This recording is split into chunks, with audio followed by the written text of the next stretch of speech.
पूर्णिया की धरती पर कांग्रेस के झंडा को स्थापित करने का संकल्प के साथ पूर्णिया की जनता के बीच जाते हैं। कांग्रेस की झंडा से ना मुझे कोई अलग कर सकता, ना मैं अलग होऊंगा। मेरे जीवन के मरने जीने का एक ही संकल्प है, 5 साल के अंदर बिहार में 40 के 40 सीट कांग्रेस के नेतृत्व में खड़ा हो, कांग्रेस के नेतृत्व में खड़ा। पप्पू यादव पूर्णिया से लोकसभा चुनाव लड़ने का ठान चुके हैं। कई महीनों से तैयारियां कर रहे हैं, कई सम्मेलन करते हैं, प्रणाम पूर्णिया अपना कैंपेन भी करते हैं और उसके बाद जब चुनाव लड़ने की बात होती है तो वो ठान लेते हैं कि लड़ेंगे तो पूर्णिया से ही। जीने मरने की बातें कर रहे हैं, कभी आम जनता के बीच में कहते हैं कि अगर मैं पूर्णिया के काम नहीं आया तो खुद को गोली मार लूंगा। उसके बाद जब अपना पार्टी को कांग्रेस में विलय करते हैं, विलय करने के बाद में कहते हैं कि अब राहुल गांधी को प्रधानमंत्री बनाएंगे, पूरे बिहार में कांग्रेस का झंडा लहराएंगे और साथ ही साथ पूर्णिया में कांग्रेस का झंडा फहराएंगे भी। लेकिन अब एक कांग्रेस पार्टी को उनकी बात नगवार गुजरी है और अभी 10 दिन भी उनको पार्टी विलय किए हुआ नहीं कि अब उनको निकालने की तैयारियां शुरू हो गई है।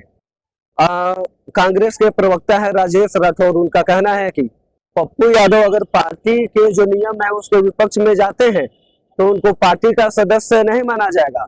बीते दिन जब पप्पू यादव प्रेस कॉन्फ्रेंस करते हैं तो ये बोलते हैं कि पूर्णिया में फ्रेंडली फाइट होगी, कांग्रेस का झंडा वहां पे फहराएंगे, राहुल गांधी को प्रधानमंत्री बनाएंगे, तमाम ऐसी बातें करते हैं। अब बातें कांग्रेस कार्यालय तक पहुंच गई है। कांग्रेस कार्यालय तक पहुंचने के बाद में अब कांग्रेस पार्टी उनसे खपा होते दिख रही है, उनको निकालने की तैयारी शुरू हो गई है। लेकिन पप्पू यादव रुकने का नाम नहीं ले रहे। उनका कहना है कि लड़ेंगे तो पूर्णिया से ही लड़ेंगे, चाहे वो निर्दलीय ही लड़ना पड़े।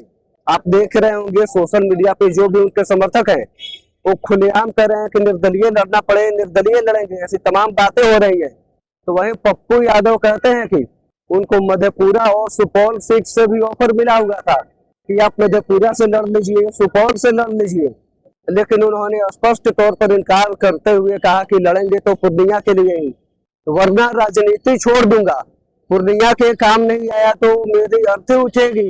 ऐसी भयावह बातें वो कह रहे हैं और कह रहे हैं कि पूर्णिया जो जनता है मेरी सास है, पूर्णिया का मैंने सेवा किया है और पूर्णिया पे मेरा ही हक है। वहीं अब जब से आरजेडी ने बीमा भारती को पूर्णिया से टिकट दे दिया है तब से सियासी बवाल चालू हो गया है। बीच में ये भी कहा जा रहा था कि कांग्रेस पप्पू यादव को टिकट देगी पूर्णिया से, इसलिए वो पार्टी का विलय किए हैं। लेकिन उससे पहले जब पप्पू यादव का एक फोटो वायरल हो रहा था जिसमें बिहार के पूर्व मुख्यमंत्री लालू प्रसाद यादव, बिहार के पूर्व उप मुख्यमंत्री तेजस्वी प्रसाद यादव दिख रहे थे, तो उस समय चर्चा हो रहे थे कि लालू यादव ने उनको मधेपुरा ऑफर किया था। उसके बाद जब पूर्णिया का बात करते हैं तो कहा जाता है कि पूर्णिया जो है कांग्रेस के खेमे में है, कांग्रेस ही टिकट देगी जिसको देना हो। लेकिन बीमा भारती का नाम अचानक सामने आ जाता है। अब एक पूरा बवंडर बच जाता है, सियासी बवाल शुरू हो जाता है कि आखिर बीमा भारती को आरजेडी टिकट कैसे दे दी, जबकि बात हो रहा था कि कांग्रेस के खेमे में है पूर्णिया की सीट। उसके बाद लगातार सियासी पेच शुरू था।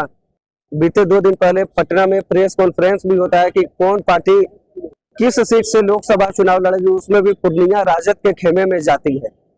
अब पप्पू यादव खफा हो गए हैं, पप्पू यादव पूरे ठान चुके हैं तन मन से कि लड़ेंगे तो पूर्णिया से ही, मरेंगे तो पूर्णिया के लिए ही मरेंगे। ऐसी तमाम बातें सामने आ रही है। जब उनको पार्टी से निकालने की बात मीडिया द्वारा पूछा गया तो वो स्पष्ट तौर पर जवाब नहीं दे सके, वो कहीं ना कहीं सवालों से भागते दिखे। अब देखना है कि पूर्णिया में पप्पू यादव लड़ते हैं, उसके बाद बीमा भारती है, तमाम ऐसे चेहरे हैं। अब पप्पू यादव निर्दलीय जो लड़ेंगे उनका लड़ना तय माना जा रहा है। देखना है कि आगे क्या होता है। तब तक आप बने रहिए, बहुत बहुत धन्यवाद।